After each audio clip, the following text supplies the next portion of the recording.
basically the entire white power structure want to portray this as his mistake, his fault, an accident. One of the details of that crime that just jumped out at me was, here's a man obviously murdered, shot in the face.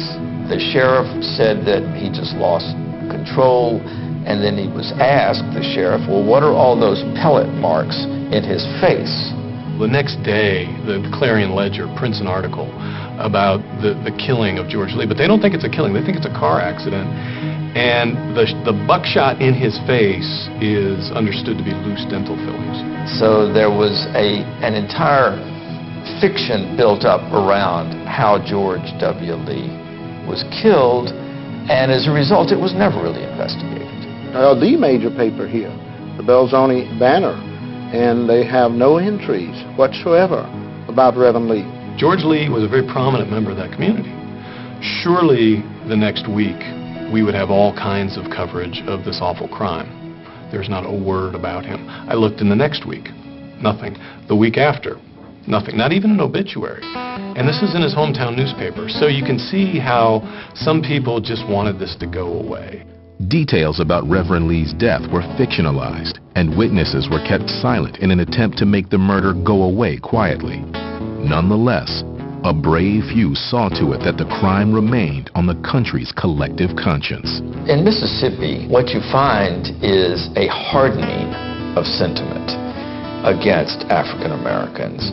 African Americans began to really break free in the 1940s, especially when these African American veterans like Medgar Evers came home from war. And he knew George Lee well, was friends with him. He came up to investigate. Medgar Evers, to a lot of us, was a real-life hero. He was somebody who was a fearless leader of the NAACP. And so whenever a killing would take place, it would trigger action by Medgar. In some ways, he was kind of acting like a police detective. He would pick up clues, talk to witnesses, talk to this person here, and he would collect this information, try to get, obviously, law enforcement to do something about it, but also he was sharing it with the NAACP nationally as well. Even if they weren't able to actually bring about prosecutions in these cases, he was documenting what took place. The person who first spotted his talents as an organizer is Dr. T.R.M. Howard.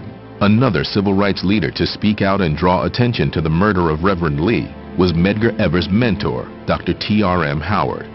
At the time, he lived in Mound Bayou, Mississippi, where he founded the Regional Council of Negro Leadership in 1951. Reverend George W. Lee, who was slain on May the 7th, 1955, was a personal friend of mine.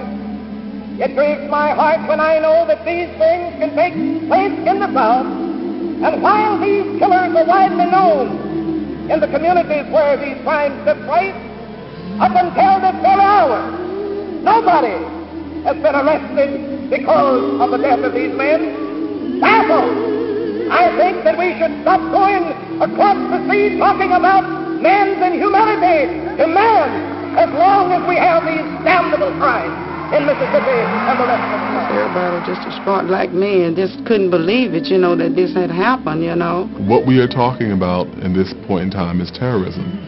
And so the response